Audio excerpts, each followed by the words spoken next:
Hey, you disappeared on us. Where'd you go? Yeah, I came. I helped design the Predators logo years ago, Yeah. and so this is their 25th anniversary. Yeah. And so all the guys that helped launch that franchise were in a suite last night with the former owner of the team.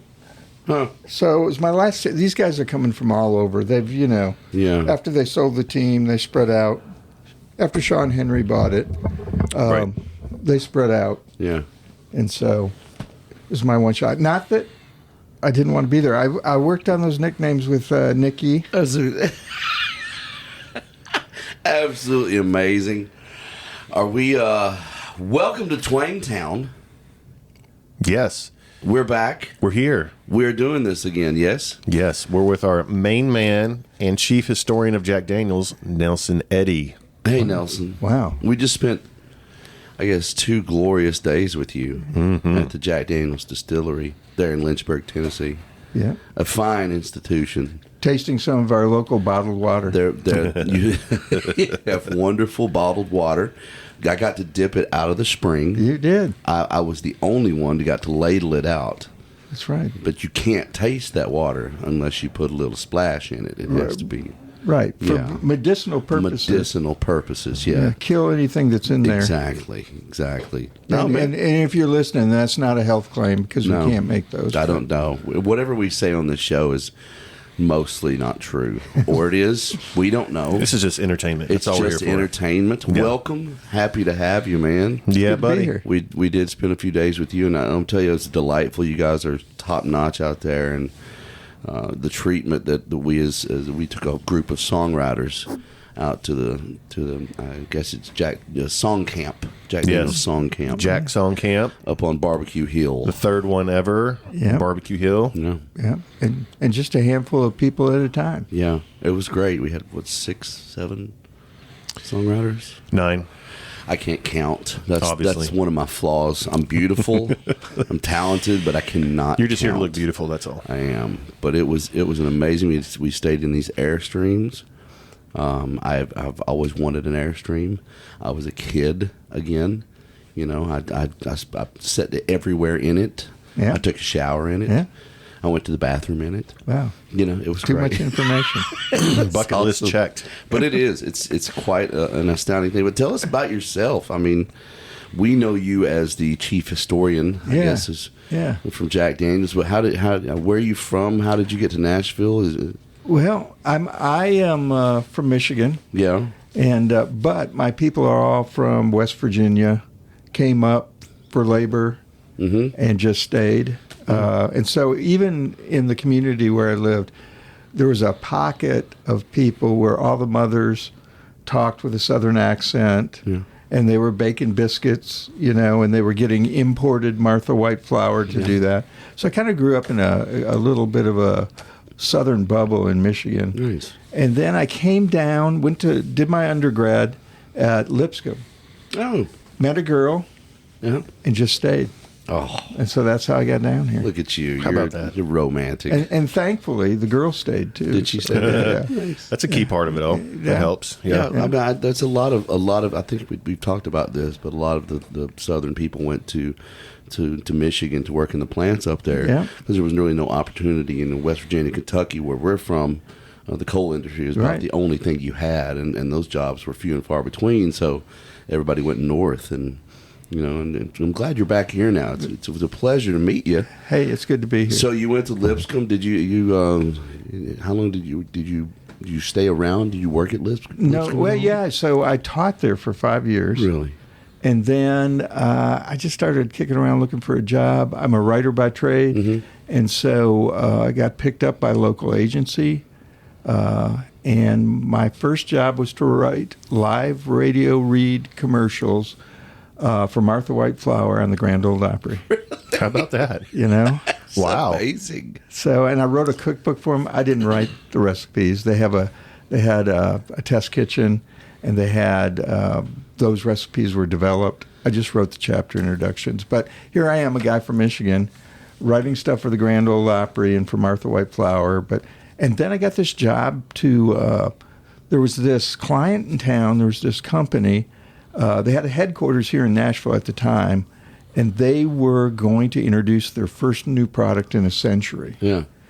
And so they asked me if I'd do the writing on that, and that was Jack Daniels, and it was Gentleman Jack whiskey, and that's how I got the gig. Yeah, what year was that? That was 1987. Okay. And it'd be introduced the next year in '88. I was working on the early stuff.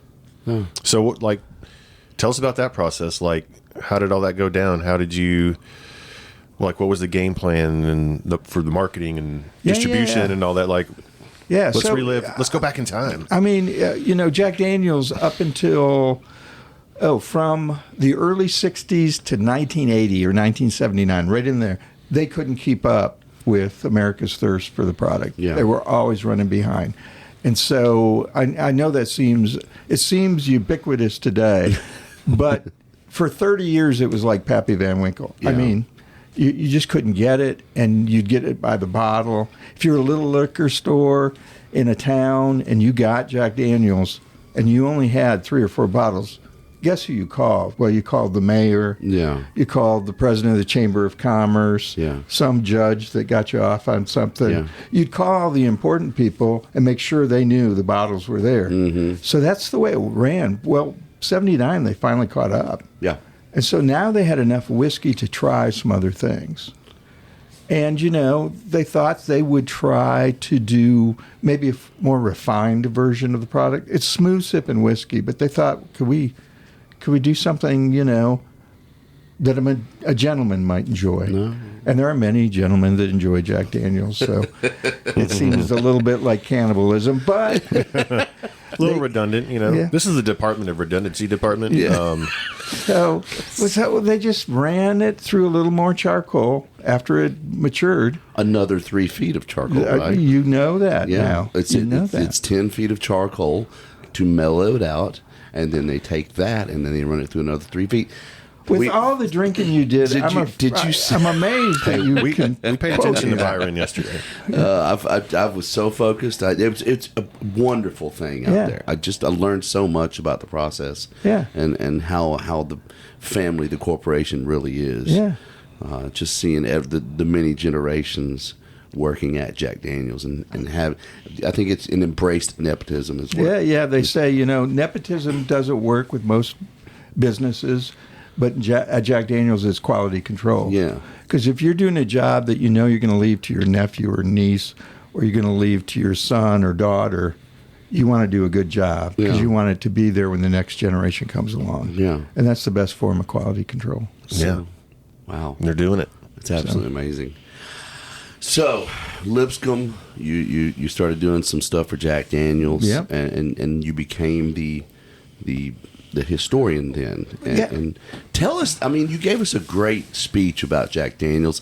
Tell us stuff that people wouldn't typically know. I didn't know the majority of the stuff you told us on the bus out to Lynchburg. There's tons of stuff. First of all, most people don't know he's a real person. Yeah. He's not the Michelin Man or Betty Crocker. Yeah. He's Jack Daniels. His name is actually Jasper Newton Daniel. Jasper Newton, which sounds kind of weird. He's actually named after 2 Revolutionary War heroes, Jasper and Newton. They were some Americans. Some Americans had been captured by the British, and these 2 guys freed them. And it was such a big deal. They caught them at a spring. That spring is in Savannah. Mm-hmm. It's still there. I think there is a square and a statue to one of these 2 men, Jasper Newton. It's that big a deal. It's such a big deal that I have a relative in my family line whose name is Jasper Newton. Really? Are you serious? There are counties, there are states where there are counties, and it'll be Jasper County, and Newton County will be right next to it. Wow. It was such a big deal. So anyhow, he's named after somebody famous, but most people don't know that, and we're so glad his friends called him Jack. Yeah. Because could you imagine selling 22 million cases of Jasper? It doesn't have the same ring to it. It really doesn't. No. Give me a Jasper and Coke. No. Yeah. Yeah, Jack definitely masculinizes the name for sure. You know, would Eric Church sing Jasper kicked my ass last night? Give me a shot of that Black Label Jasper. Yeah. No, it does not roll off the tongue like it should. So he was the last of 10 children. Then his father will remarry, and there'll be 3 more. But so he's the last of 10 children. His father remarries when his mother dies, because when you have 10 kids, what do you do? Yeah. You get remarried very quickly. And he does. Jack doesn't get along. Jack doesn't get along with his stepmother. And so he leaves somewhere between around the age of 8. Yeah. We don't know exactly when he'll leave home. He left home at 8 years old. Yeah. I mean, there's some stories that say as early as 6. But I think they're messing up, the whole birth year thing that we talked about. There's a problem there. But he's probably around 8 years old, and he'll leave, and he'll go to a neighbor. And back then, it wasn't that big a deal because kids were labor. Yeah. And so this couple didn't have any kids, and so he was kind of labor. They were close to the family. They're next door, which we're talking next door farms, so it's a distance. But he'll eventually, the calls are a young couple with a new child, and this guy is a minister. He's a Lutheran minister. He's got a general store. He's got a farm, and on that farm, like most, there's 15 other distilleries, or stills, I'll call them, in Lynchburg at the time. He has one of those. And basically, a still was part of agriculture, It was a way to keep your corn. It wasn't going to go bad. It actually was going to get better, And you could keep it for a longer period of time. You could trade it. So he's got a still. And Jack will come to work for this young couple because they've got no kids to speak of and tons of work. And he'll gravitate to that still. He meets first, when he comes to the property, 2 young men about his age, Eli and George Green. And they are 2 children of an enslaved family on that property. This is before the Civil War. And so they introduced Jack, and we're forever grateful for this, that the kids introduced Jack to their dad, who is Nathan Nearest Green. And he is the head distiller, and that's how Jack learns to make whiskey. I love that this story has come to light, and people have embraced it. Yeah, because that is a huge part of the history, especially of Tennessee, of Jack Daniels. Uncle Nearest. Yeah, he taught Jack Daniels, this black man. Yes, back in that day. Yes. He taught him how to make this whiskey. So basically, if it wasn't for him, right, Jack Daniels probably wouldn't be Jack Daniels. Well, you've got a lot of things that Jack Neff left home if he hadn't been upset with his mother. And then he gets there, and he's working, who we must add, was enslaved at the time. Nearest is enslaved. Jack's working with him, but Jack's father will die during the Civil War. So his biological mother and his father are gone. So Jack, we know, looks up to this man. And the reason we know that is there's a photograph of Jack Daniel's crew around the turn of the century. And to his right, there's Jack in the middle with his white hat. He's standing up. He's only 5'2". Everybody else is seated. It makes them the same size, So he's there, and right to his immediate right is an African-American gentleman. You go, wait, this is turn of the century, small town, southern. That don't happen. Yeah. And it doesn't happen. But it did with Jack. And the reason we can celebrate, and it's George Green, one of those 2 people I mentioned early, who introduced Jack to their dad. But the reason we even know these people's names is because Jack and his family told the story. There are many more stories of distillers who are African American in this country, and we don't know their names. Because nobody wrote them down or told the story. But Jack did.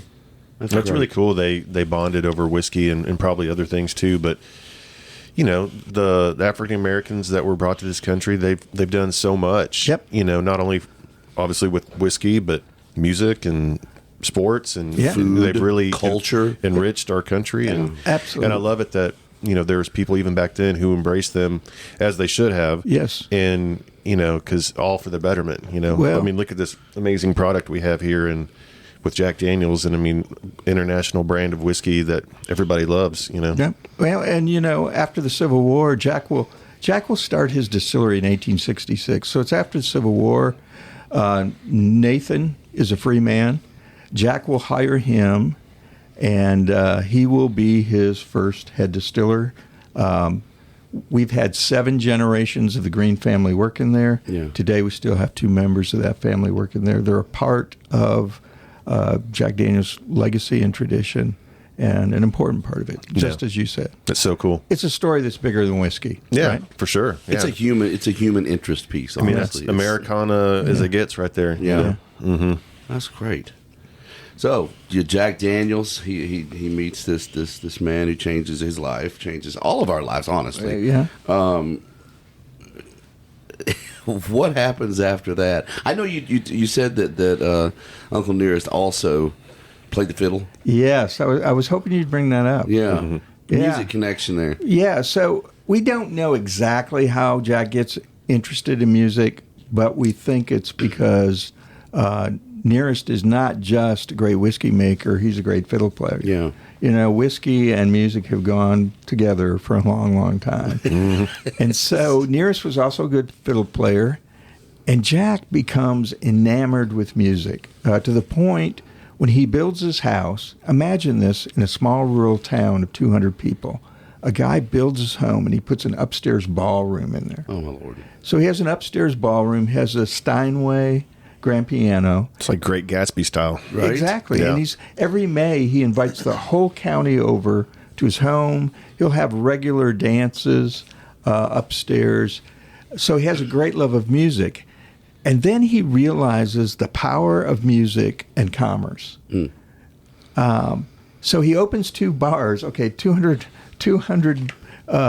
citizens in this town of Lynchburg back in the day. He opens 2 bars on the square, the Red Dog Saloon and the White Rabbit Saloon.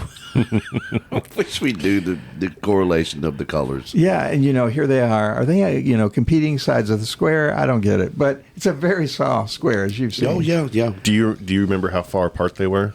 Oh, I don't know exactly. I think they were on opposite sides of the square. But obviously the square's not that big. No, Yeah. you could It's like see each other. a stone's throw away, I'm sure. You could you scream at the other bartender. Well, you get cut off at one bar, you just go across the street to the other one. Yeah. Wow. But then the bartender looks over across the street and says, no, I've cut it off. But, so this is 1892, and this is kind of the age of the small town gazebo band. Mm-hmm. So I think it was Harper's Weekly in 1889 said there were 10,000 of these little bands across America. And so Jack gets the idea, I'm going to start a band. So he goes, where am I going to get the instruments? And, of course, that great instrument distributor of the day, Sears and Roebuck. I can't imagine the quality of what he got. But for $277.70, he got a tuba, and he got some tenor horns, he got some cornets, he had a snare, and he had a bass. Wow. And it was the Jack Daniel's Silver Cornet Band, and it kept people downtown. Yeah. So that they go to his 2 bars. Yeah. So, and that's how, it's kind of embarrassing if you work in marketing for Jack Daniels, because everything we do is what Jack did. Yeah. He used music. Yeah. He loved fast horses. Okay, we're in Formula One. Yeah. He loved hospitality. Okay, sampling and being a part of the culinary scene. It's part of Jack Daniels. He loved gatherings.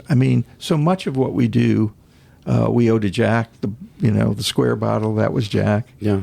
So, But keeping those traditions alive, though, still kind of just enhancing the brand and keeping that legacy going, which is still really cool. yeah, And we know the square bottle.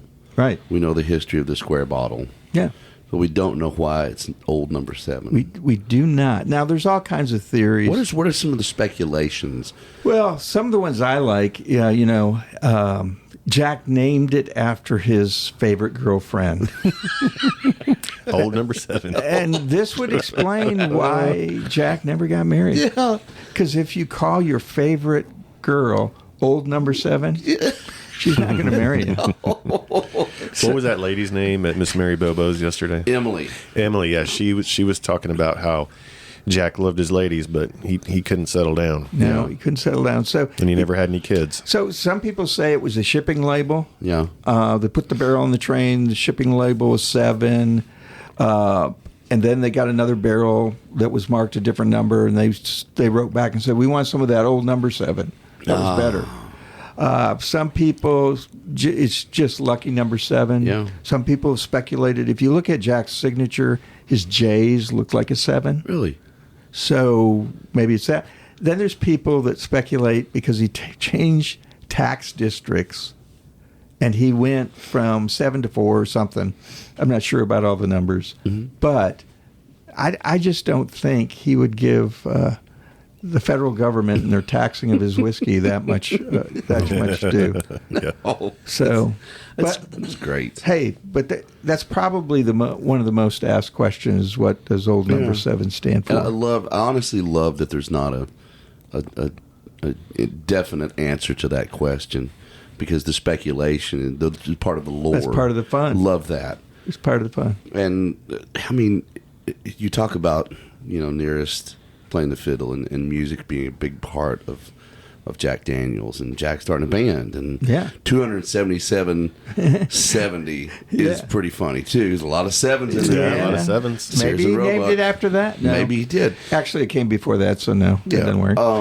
But there's been a lot, so many songs written with Jack Daniels in it, especially in the country market. Oh yeah, I have a bunch of songs I've written with Jack Daniels in it.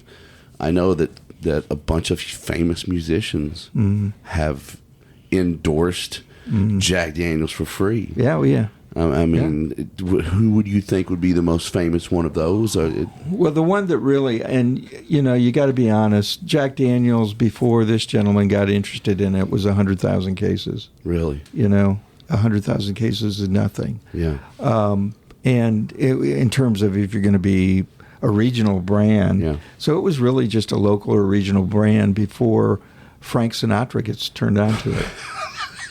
Who? And he's the man. We used to tell the story that he was in it because what we were told that Jackie Gleason introduced him to it. But then we found out recently from the Sinatra estate, they go through some of these live recordings, and they found a recording in which he tells the story. And he tells the story that he was introduced to Jack Daniels by Humphrey Bogart, a friend of his. Mm-hmm. Wow. And Bogart asked him if he's heard of Jack Daniels, and he says, "What?" Can you imagine that today? Anybody going, "What?" But he did, and he even says that in his commentary on the stage. Can you imagine? I didn't know, but he didn't. And so he gets turned on to Jack Daniels. And what people might not know, we all know Frank Sinatra's Rat Pack. Yeah. But Humphrey Bogart had the original Rat Pack. And in fact, Lauren Bacall's wife gives it that name. She's so fed up with these guys drinking in her den, and they're just on the couches and whatnot. She said, "You pack of rats." But instead of criticism, they kind of took it as a compliment. Absolutely amazing. Yeah. I'd never heard that before. Yeah, so they go, "Hey, we're the Rat Pack." So that's Bogart's that Sinatra will become a part of. And that's how that introduction gets made. But at the time, it is so hard to get. There's an invitation in our archives out of Hollywood where Desi Arnaz and Lucille Ball are having a party. And in the invitation that they're sending to their friends, it says, "Jack Daniels will be served." Wow. Why was that in the invitation? Because everyone knew it was so hard to get that was a big deal. So they put it in there. Yeah. So it's so hard to find that, Frank loves it. He'll be on stage. He'll call it the Nectar of the Gods is one of his. He'll say the best booze in the world. And but he's having a hard time finding it. So he's got a guy who's got a guy who's got a guy who knew Jack Daniels' very first salesman, who happened to be an Italian. And his name was Angelo Lucchese. Angelo... at the time, he was the first salesman. He was hired in 1953. And in the 60s, Sinatra will get through to him, to his lieutenants. First, one of the lieutenants gets a hold of Angelo. And Angelo goes, "I don't know what I can do, but okay." So he goes in, and actually at the time, the headquarters for Jack Daniels is here in Nashville at the old Baker Building. Oh. So he goes in and he gets the president to see if he can find some whiskey, and they find a case or two or put it together or pull it off a truck, and they send it to Sinatra. And so Angelo Casey one night gets the phone rings, and he picks it up, and he hears this voice, "Paisano, you're my friend for life." Wow. And Angela goes, "Mr. Sinatra." And Frank goes, "How did you know it was me?" He goes, "Nobody else sounds like Sinatra but Sinatra." And that friendship continued. Angelo always made sure there were 10 cases wherever Frank was going to be. Wow. Frank, 10 cases. Well, in a thing that was hard to get, it was on his plane wherever he traveled, because if you traveled internationally, there was no Jack Daniels. Yeah. And because of that, Sinatra introduced the Prince of Monaco to Jack Daniels. He became a fan. Person after person had a drink. Springsteen brags about, I had a drink of Jack Daniels with Frank Sinatra. It's like smoking weed with Willie. Yeah. But anyhow, that's how I got it rolling. What year do you think Sinatra was introduced to Jack? Do you know approximately? It would have been prior to the 60s. Okay. Because we take off then, and that's one of the reasons. Gotcha. He really takes off. So he starts really promoting the brand, and then obviously all his fans start catching on, and they're probably wanting it, even creating a greater demand. And that's why Frank Sinatra is one of the very few people whose names appeared on a bottle of Jack Daniels. He's been so important. Still, today. When they put out a box set of Sinatra tunes, it's still charged somewhere. Yeah. He's iconic. And you have two iconic things in Frank Sinatra and Jack Daniels. Well, and he was kind of that. He was his own man. Yeah. He was going to do as he sings my way. Yeah. Mm-hmm. He was independent, and you can see all those attributes in kind of the persona of Jack Daniels, the brand. Uh-huh. So there was a really good affinity between the two. Yeah. So that Jack Daniels took off after that. Yeah. It doubled in sales. Doubled in sales the next year, or yeah, just virtually very soon after that, it will double in sales. And there's a couple other things that go into that, but Sinatra is key. But that's a real problem when you're making whiskey. If it doubles in sales, you can't attack that for another 4 years. Yeah, because it technically is a bourbon. Yeah. 51% corn. It's got to be at least 4 years. Yeah, least aged 4 years in new charred oak. Yeah, for all you bourbon lovers out there, Jack Daniels is a bourbon. The only difference between Jack Daniels and a bourbon, which is a very high standard, there's no coloring, there's no flavoring added to a bourbon or a Tennessee whiskey. It all comes out of the barrel, or most of it. Most of the flavor and all of the color comes from the barrel. But anyhow, it's a really high standard. The only thing we do that a bourbon doesn't is before it goes in that barrel, it goes through 10 feet of hard sugar maple charcoal. Yeah. We actually burned some. Yeah, you did. Of that. We lit it up. Oh, yeah. And let me tell you, it gets real hot. It was really fun. Yeah. We used Jack Daniels whiskey to light Jack Daniels whiskey. Right. Basically. 140 proof whiskey will light up. It sure was. It's flammable. Oh, Darren. Darren was our guy out there. He was the fireman. Yeah. Yeah, Darren's in charge of burning the wood down there, and man, he's a character. A character. He's a man of few words. Well, and he's a real cowboy. He's he is. He's been world champion of shooting targets off a moving horse while riding a horse. He'll fire his pistols and shoot these targets. And I've seen him go to work. I would not want to mess with the man. We played music last night. Oh, you missed it, Nelson. We were in the pavilion, and we played music last night, and Darren sang. Wow, I've never experienced that. He sang sounds Ring like of Johnny Fire. Cash. Oh, there you go. He sounded just like Johnny Cash from Ring of Fire. Wow. I was so surprised. Wow. The hair stood up on my arms. Well, I'm like, don't who is let this him- guy? Hey, don't promote this because we need him burning that charcoal. we need him for our Ring of Fire. I think okay? he's happy. I think he's happy where he is. Yeah. So Sinatra comes in. Yep. Jack. When do you think Jack actually? Is it after that Jack becomes the iconic brand that it is? No, it'll take more than Sinatra. You know, Okay. Sinatra gets the sales rolling, becomes important. People are trying it. The fact that it's hard to get does help. Yeah. Oddly enough, when something's hard to get, Sure. people build up this expectation. But you've got other things going on. You've got a movie called HUD in the 60s, 61, I believe, with Paul Newman in it. And he is an anti-hero. He'll do things for good, but he may color outside the lines. We'll put it that way. Yeah. His name's HUD, and he calls for Jack Daniels throughout the film. And that kind of gets Hollywood rolling. And so Hollywood is a major force in the growth of Jack Daniels. It began appearing in film after film after film. Yeah. And that was really the beginning of that. So all of those things, the World War II helped us.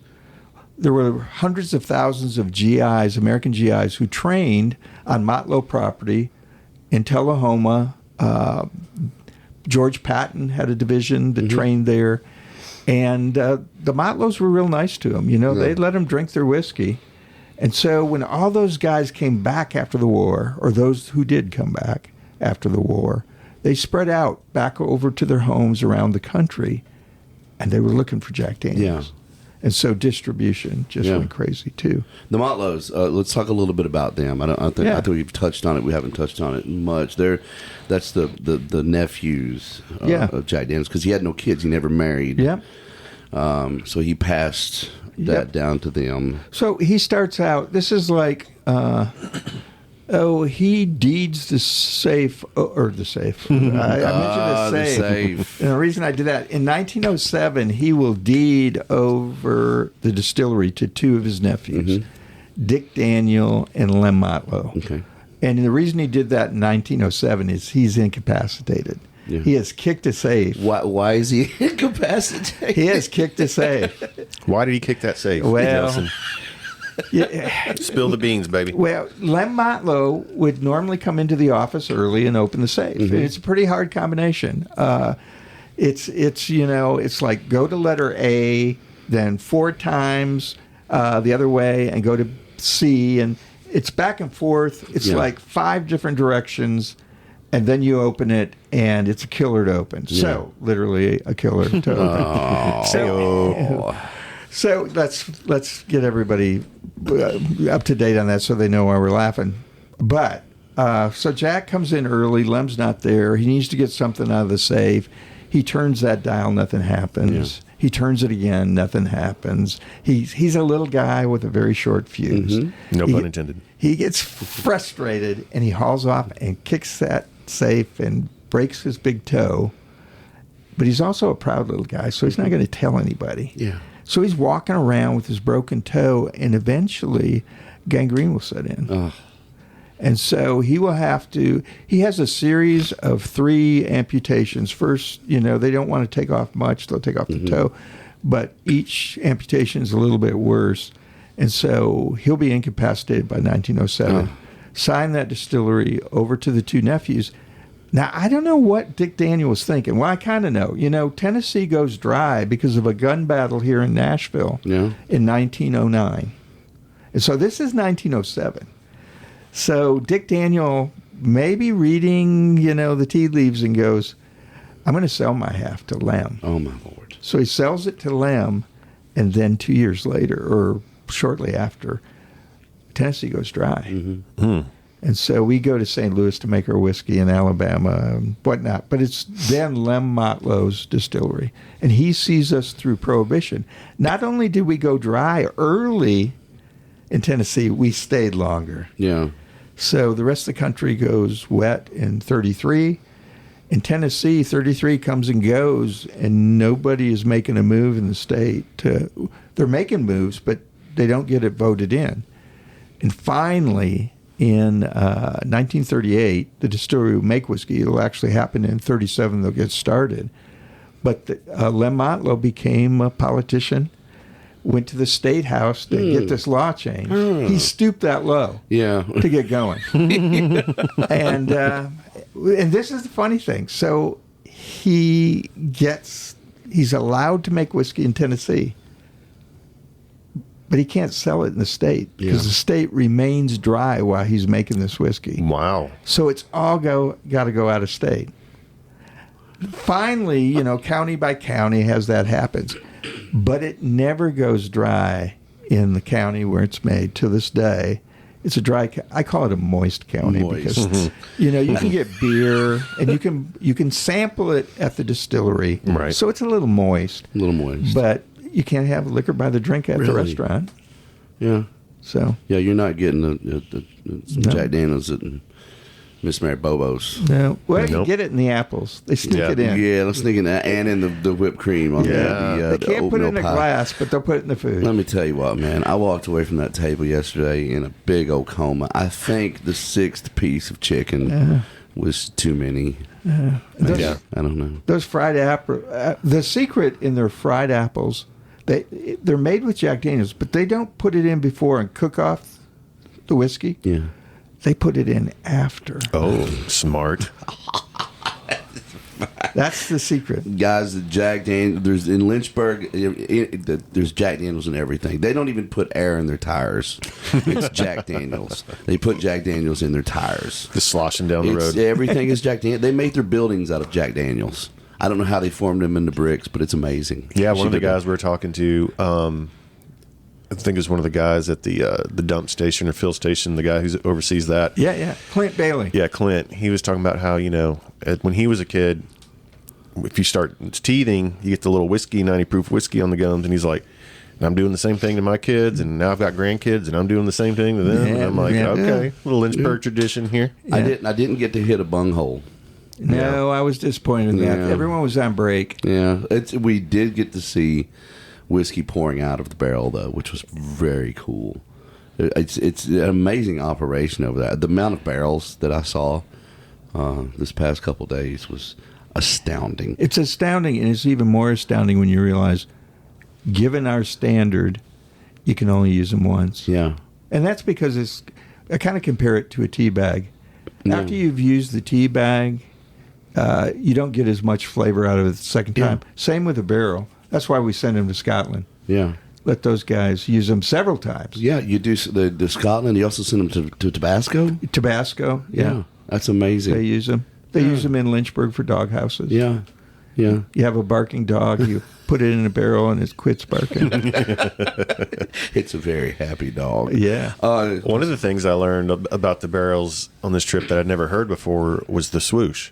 Yeah. So, after they use the barrels, I don't know, would the employees get them? Yeah, well, different people in town would get them. Yeah. You got to realize, other than farming, the biggest thing going in Lynchburg is the distillery. Yeah. In fact, really in that 5-county area where the employees come from. So what the distillery discovered is these folks, people would buy the barrels, they'd put water in them, and they'd, put them in the back of a truck and let it roll around, or put it in a yard in a sunny place, and they'd roll it a bit.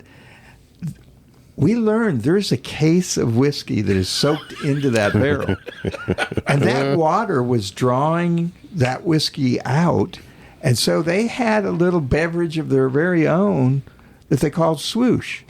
So and it came out at 60 proof, right? Well, I don't know exactly what proof it is. Probably not quite that high. Yeah. But we learned something from the locals. And so now, every barrel that we empty, we put water in it and let it set, and draw as much of that whiskey as much to the consternation of those makers of swoosh in Lynchburg. Yeah, you just cut the locals right out of that. Yeah, sorry. The other thing that we learned about Jack Daniels in your process and your whole organization is you're less than 1% landfill. Yes. Everything is reused. Yes. Yeah. And that's amazing. No, it's something they're quite proud of, and they continue to work on that. But distillery operators, even back in Jack's day, they take that spent mash. You've taken all the sugars out of it because you've converted those sugars into alcohol, but you still have a lot of protein. Yeah. And so they would feed the spent mash. Even in Jack's day, he would feed that to the cattle. And so there were cattle farms, and there still is in Lynchburg. We feed cattle with that. But the barrels are reused. We have tree farms where the University of Tennessee is kind of experimenting and making sure we can continue that renewable resource. Wood's an important part of Jack Daniel's in the barrels and in that sugar maple. We are part of a solar farm that's going to help, provide power for the distillery. Just on and on it goes. And less than 1% goes into a landfill. I got to be honest with you. A lot of that is we have 300,000 people coming to the distillery and they leave trash in our garbage cans. And so, wow. We're not even responsible for a lot of what's going into landfill. Absolutely amazing, man. That's y'all are working on a new technology too, where you take that leftover mash and there's some machine or something y'all are building that is going to help generate like some kind of power to So from things like the spent mash, you can turn it into a biogas and really use that like you'd use natural gas to fire a steam plant. That's so cool. Awesome. That's great. Pretty innovative. Yeah. Just watching the bottles go down the line, watching the people work, watching the it's such a well-oiled machine, for lack of a better, cliche. But to see how much where you came from in the small room that it was originally in to the huge, Right. I mean, and honestly, it's big, but it's not as big as you would think it would be. No, there's not as when you go to Lynchburg. The joke down in Lynchburg is the only time you see somebody running around working real hard is when something's gone wrong. And so that's why you never see that happening. Nothing's going to go wrong. And because after 150 years of doing this, Jack's motto was, every day we make it, we'll make it the best that we can. Now think of the genius of that. It's every day we're going to make the best we can. So continual improvement. How we make the whiskey has not changed, but how we transport it, the knowledge we have of barrel making, we've advanced in so many other areas that help us take his recipe, his way of doing things, and just doing it better. But there's a lot of... What's funny is we've learned a lot, but we are also probably the most traditional distillery out there. It'd be interesting to, see if there's any others. And by that I mean we still grow our own yeast. And that's not a common thing to have somebody there to grow your yeast. We make our own barrels. Not many people are doing that. They're usually sourcing their barrels. We have copper stills. Some people have gone to stainless steel because copper gives up some of that copper in the process. It takes the sulfur out of the distillate. And if you go to stainless steel, what you've got to do is from a chemical tub, dump some liquid in there to make that happen. So our process is very, very natural. We've come to determine, people talk about craft whiskey. We define craft not as about size, but about quality. We think true craft is to make a really high quality whiskey. The science behind what you do as well. I mean, we went up and talked to bottling plant. Bailey. Bailey. There we go. Bailey took us on a nice little tour of her laboratory. And you just see. I mean, there's bottles up there. Like 4 years of what they call, they retain some of each batch. They put it in the library. Had I had that library in high school, I think I would have done a lot better. The library literally it's like 2 or 3 rooms filled with just bottles from different batches over the years. That way you can compare to see if the quality's still up to standard. I don't know if everybody else does that. I've only been to a couple of distilleries in my lifetime. Maybe never. I probably won't ever be in another one as nice as yours.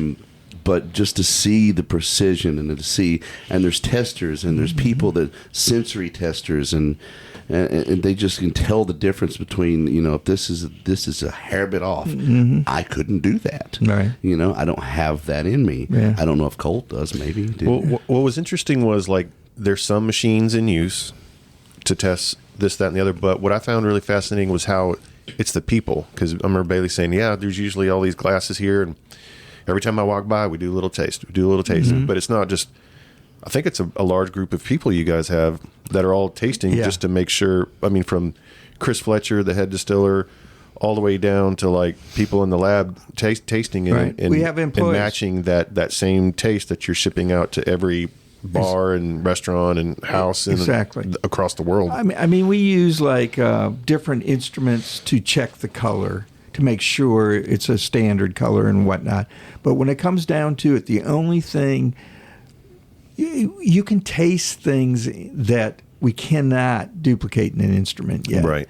And so we have people taste it. And also, it's just the experience, it's impossible to replicate that whole experience of tasting because it's part of your nose as well as your taste buds. In fact, you can tell more from your nose that, it takes a lot of people, and they're testing batches at different parts of the process.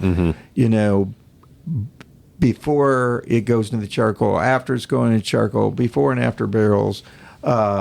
They're drawing out barrels and tasting them to determine what becomes single barrel, and then tasting those along the way. I mean, there's a lot that's going on in terms of that. Speaking of like single barrel, let's touch on some of the different things you were doing, because a lot of people don't understand what single barrel is. So maybe you want to touch on that. Single barrel is kind of American single malt in that it is. Well, no, it's kind of different than that, so we'll just throw that completely out. But we can edit that. No, it's fine. Most people, when you buy a bottle of Old Number 7, you want to have the same thing you had before. It's about consistency. So that's why we have that retain library, and like you said, we test things against that, make sure we're to standard. So Old Number 7, it's in 170 countries.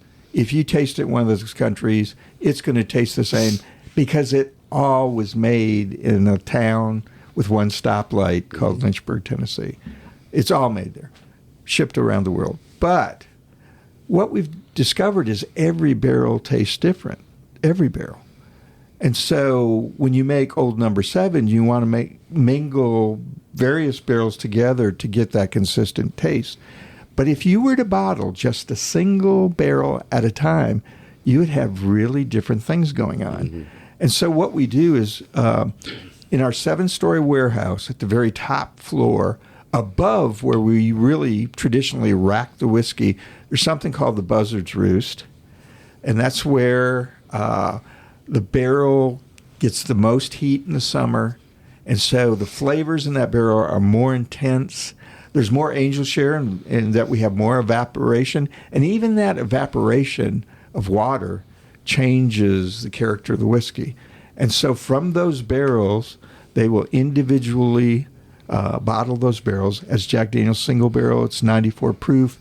It's darker, it's richer, and it's different from barrel to barrel. So you might get one that's more oaky. You might get one that's a little more vanilla. A little sweeter maybe, or vanilla, or have a smooth mouthfeel. Then you get some that are very balanced. And what's interesting, if you got a local liquor store and they're kind of selecting their own barrels, they tend to select, they may always be oaky at this liquor store, but over at this liquor store, if they're selecting their barrels, they may have a little more vanilla character to them. Yeah. So if you get to know your liquor stores and their taste profile, you can kind of figure out what you like. That's amazing. I've never thought about it that way. That the liquor store, they pick what they want, basically. Yeah. Single barrel is different. Yeah. Every bottle is different, just about. A single barrel yields approximately, 240 on average? Yeah, so, bottles. Hey, if you like a bottle, really, go back to that same liquor store, and on the neck, it'll tell you which barrel that bottle came out of. And you can buy it again. But there's only 240. So if you want all 240, you can buy a barrel personally yourself buy a barrel, and you go down to the distillery, taste several barrels, decide which one. And it's just the process of doing that, to me, is worth the price of admission. Yeah, you know? for sure. And Yeah. then you walk off 200. Well, actually, they have to, because of the 3-tier system, they'll deliver it to your liquor store, and then it'll come to your house. Gotcha. Got to pay all the taxes. Yeah. Yeah. The government's got to get their share. Yeah, and boy, do Angel they. share, government share, There you go. devil's cut, whatever. Yeah, I don't know. Yeah. So we got single barrel. We've got the single barrel proof, Right. which is Yep. they don't cut that down with water. I No. guess. The only thing we do is, you saw the char coming out of the barrel. Oh yeah. Now, when we drilled a barrel, you got the treat Yeah. of drilling a barrel Yep. and drinking straight from a barrel. Yeah. When you did that, there was no char in that whiskey. It's because it's all settled to the bottom. Yeah. But when you dump it, it's going to come out. So the only thing they'll do is filter that char out. Okay. So you're getting barrel proof. And I'll kind of warn people, barrel proof, if it's truly barrel proof, you'll notice that it's got like exactly a proof, like 130.1. Oh yeah. Now, you might hear things called cask strength. Often those are a consistent proof that they've put a standard on that's very, very high proof, like it would be in a barrel. But see, we had to kind of go through a licensing of all those different labels. We had to say, okay, here's all the proof points it could possibly be. And then when it came off, we would select that particular. But it's actually what it comes out of the barrel, whatever proof it is. No, we saw that yesterday. We were with Byron. Byron. Yeah. Yeah, we who did a was- barrel who was, proof. He's what, the first recipient of, or he went Yeah. to The first graduate of the Nearest and Jack Initiative. Yeah, wonderful fellow. Yeah. Very knowledgeable and just a fun guy to learn from. And he was talking about, they were tasting whiskey, and it was like, what do you think this proof is? And it would be that. It would be like, everybody was like 130, 135, and it's like, well, it's 134.59. Yeah, the barrel yeah. proof was 131.47. Yeah. And then we did the rye barrel proof, and that was like 134. It was like 4,000. You know? Well, rye's a little spicier to begin with. Then you get it at a high proof. Yeah, because rye is it's flipped. Right. It's like 50. What do you know? It's Actually, like- Jack Daniels Well, it has is to be different. 51, but Jack Yeah. does 70% rye. Right. Yeah. So because a rye has got to be 51% rye. Yeah. But we take it up. Yeah. Yeah. Yeah. The thing I'm always surprised with barrel proof is how smooth it is Yeah. at that proof. Yeah. It's dangerous. Yeah. It's One glass of that, and you're Hey, Cowboy. I'm usually enjoying that at home, or I've got when you know you don't have to drive anywhere anytime soon. or I've got Uber on speed dial. One of the two. The doors are locked. The windows are closed. Yeah. Frank Sinatra's playing on the stereo. Yeah, we have Frank Sinatra too. That's another brand. Yeah, that's one of the few that has his name on a bottle. Nelson brought us a nice bottle of Sinatra Select. Look at that. Nelson's such What a sweet, guy. such a sweetheart. Yeah. What else is going on with Jack Daniels? We've talked about the Matt Lowe's. We've talked about. We were up on Barbecue Hill. There's a wonderful pavilion up there. You've had shows up there. You've hosted songwriters. You've hosted, the pop groups. And I think when we were there, McLaren was filming something with their Yep. drivers. Yep. We sponsor a Formula One Yeah. team. Yeah. It's amazing. And that's because, we've done NASCAR in the past, but more than half of what we sell today is, around the world. Well, talk to that for a second. We discussed this too, that even before you went to France with Yeah. Jack Daniels, Yeah. when you first got over there with Yeah. it, people were like, "Yeah, we've had this Jacques before." Daniel, yeah. Yeah. Yeah, well, and this is all like lore. These are stories that are told. But our very first marketing person said, yeah, his name was Art Hancock. He lived in Nashville, Forest Hills resident. He said, when we got over to France, they knew it. And we were always puzzled how in the world, because international travel wasn't that big a deal in the 60s for the general public, for sure. And he said he's got a sneaking suspicion based on the stories that have been told about how much Patton loved Jack Daniels, that when those tanks got rolling out of Tullahoma and were headed to Europe, that there may have been Few more than thousand cases. ammunition. More than ammunition in those tanks. Old George. Yeah. Old George. Sneaky. He was tanking Jack in his tanks. or so the story goes. I love It's it. just amazing that Hey, where there's smoke, there's fire. it's traveled. It's just traveled around the world. You take for granted how big it is from such a small place. It just blows my mind that you can go anywhere on this earth and say Jack Daniels, and they know exactly what you're talking about. Yeah, even countries where we're not supposed to be there. Yeah. If you go down to Cuba, we don't really export to Cuba for a number of reasons, as we all know. And if you go to a bar, though, you find Jack Daniels, and if you ask them how they got it, well, somebody's shipped it to Mexico. We do sell to Mexico. Yeah. But some enterprising person has got it Got a on little side boat. hustle. Yeah.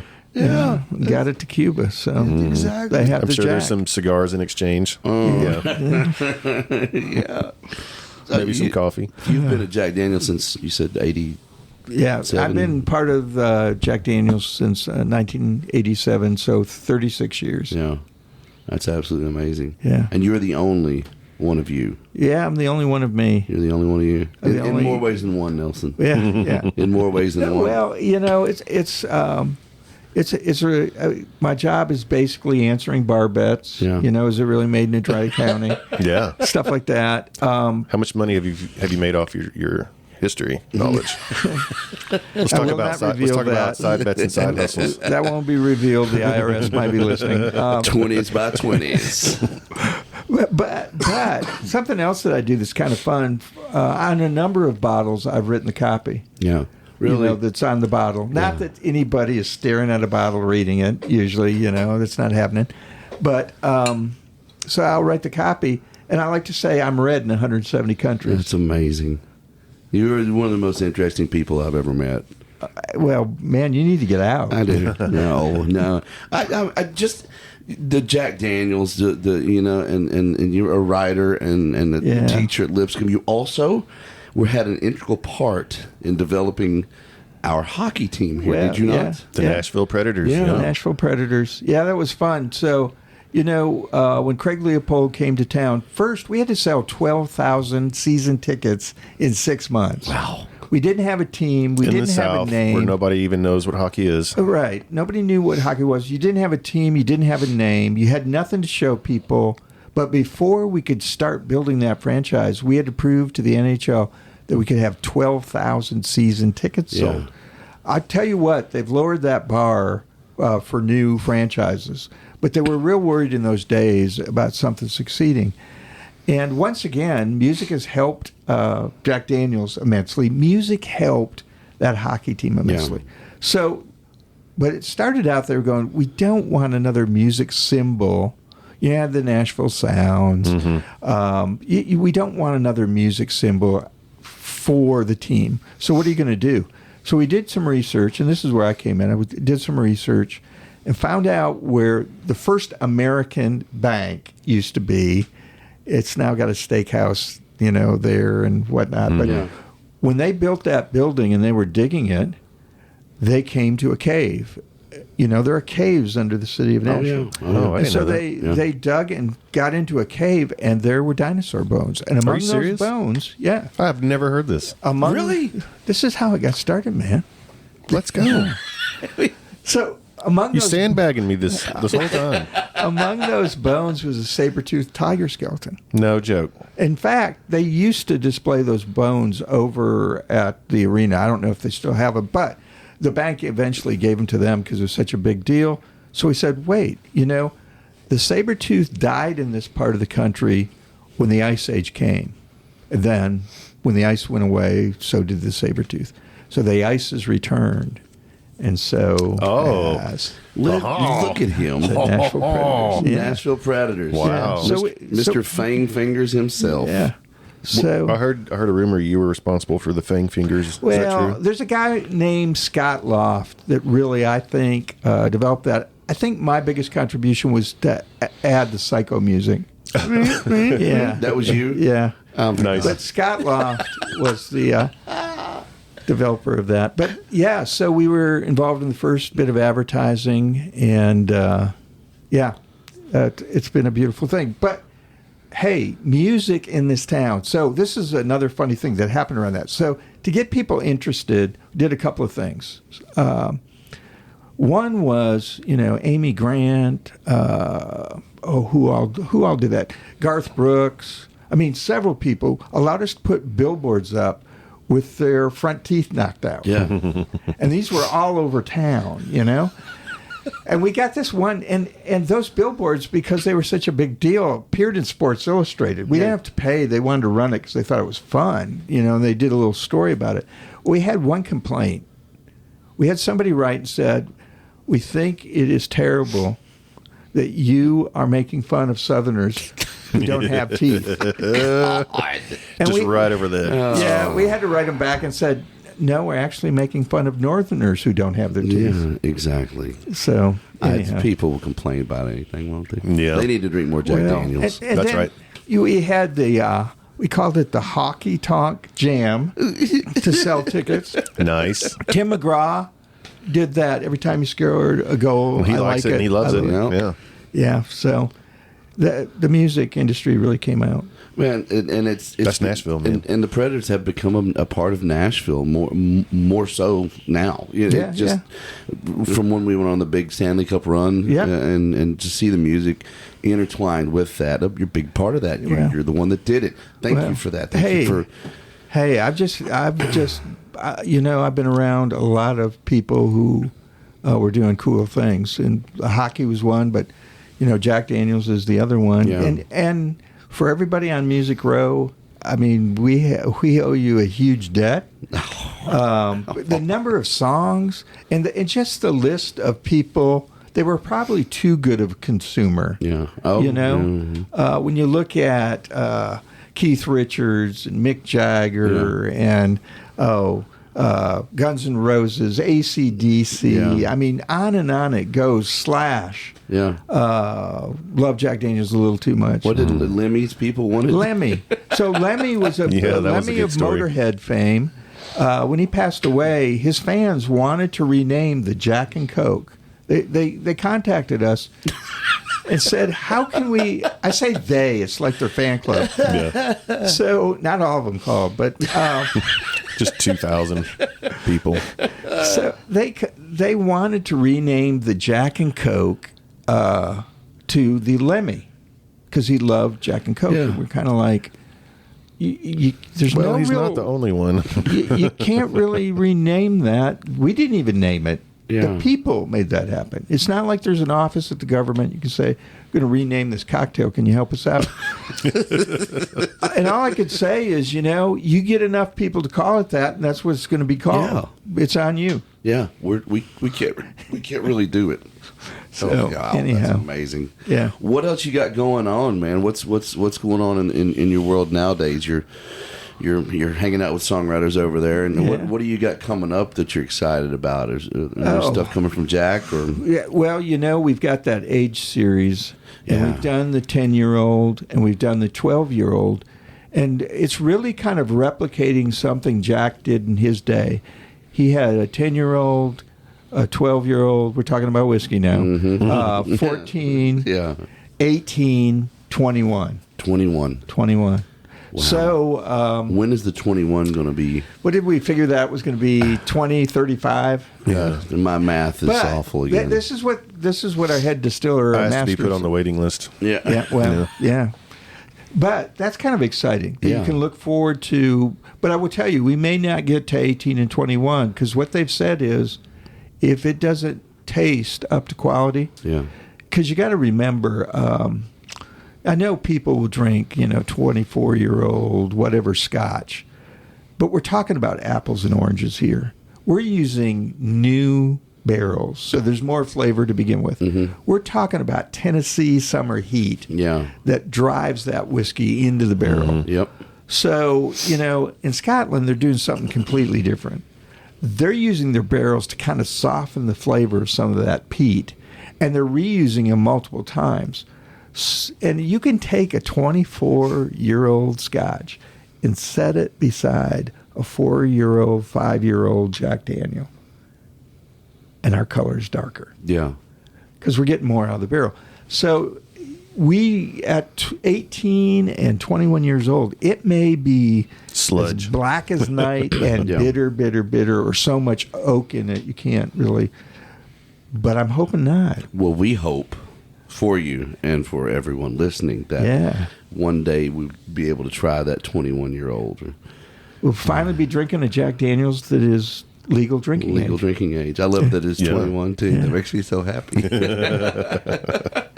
You know how we describe our consumer, the breadth of our consumer, is we like to say they're from LDA, legal drinking age, LDA to D&D, damn near dead. Damn near dead. Man, it's.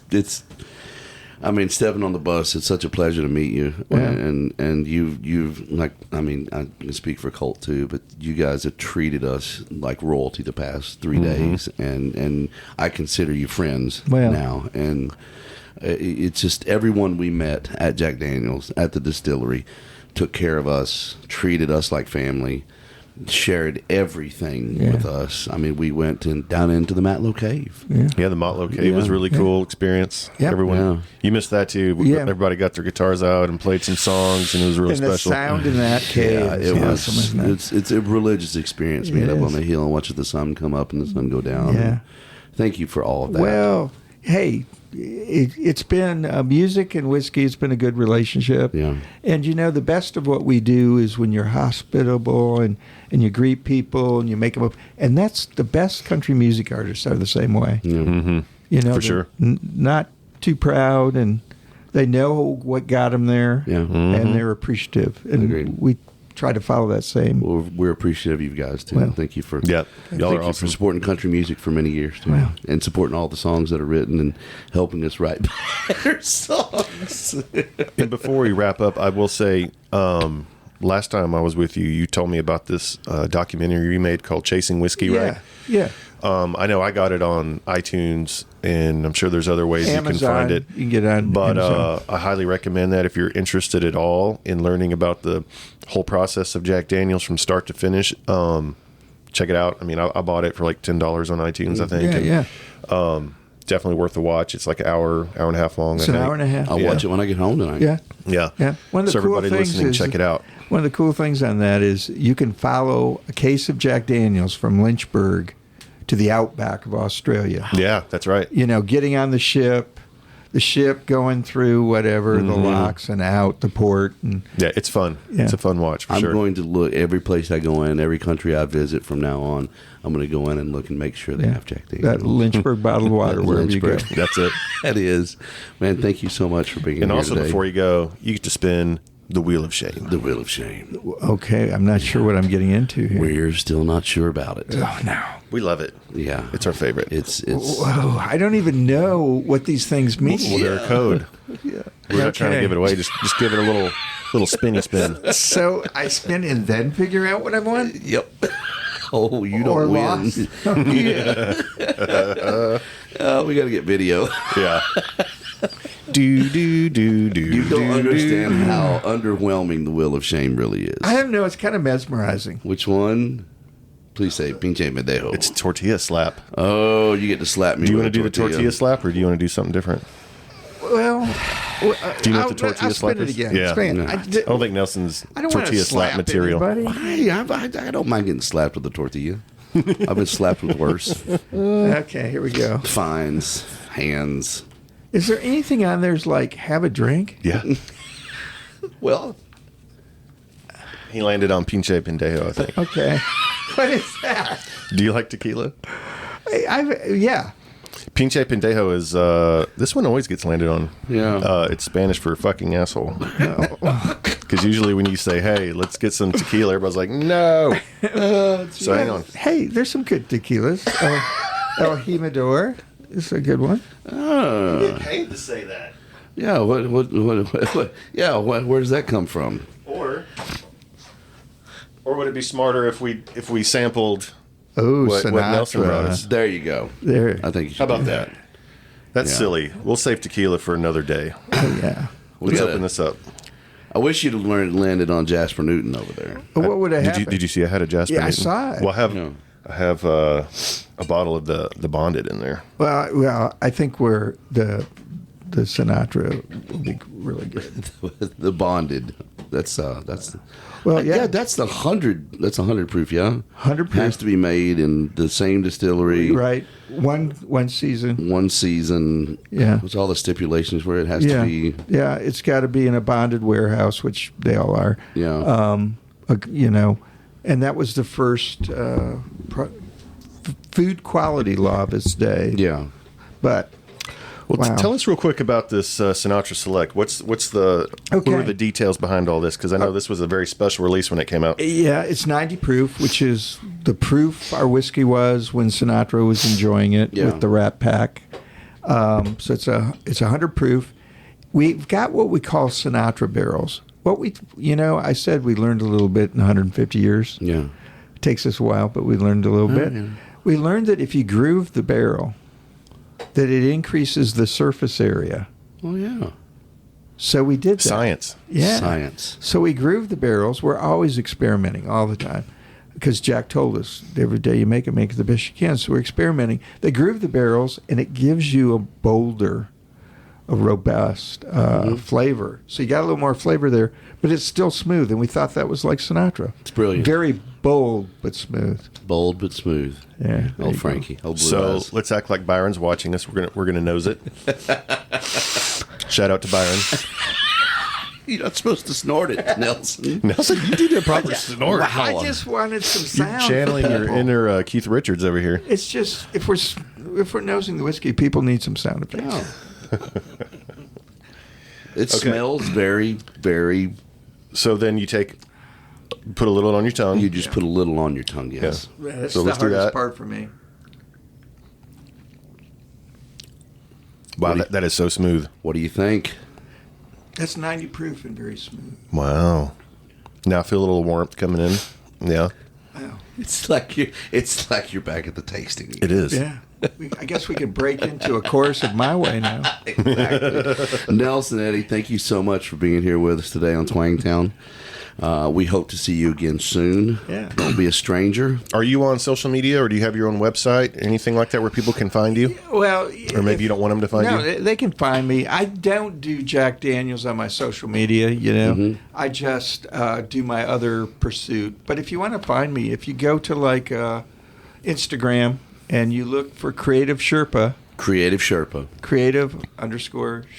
Yep. You'll find me. And it's just, I've worked with photographers for 40 years, taking pictures in the hollow, Jack Daniels stuff. I've Yeah. been doing that for, 36, not 40 years. And so I learned a thing about photography or two, and that's what I do on Instagram. Awesome. Nice. Well, we consider you a friend and love to hang out anytime you want. Well, come see us. We sure will, man. Thank Yeah, you, we're brother. not very far away. Yeah. Guys, Twangtown, another episode in the books. That's right. Follow Follow- us. find on us. Instagram, Facebook, Twitter. We're available on all streaming All platforms. streaming platforms. Platforms. Yeah.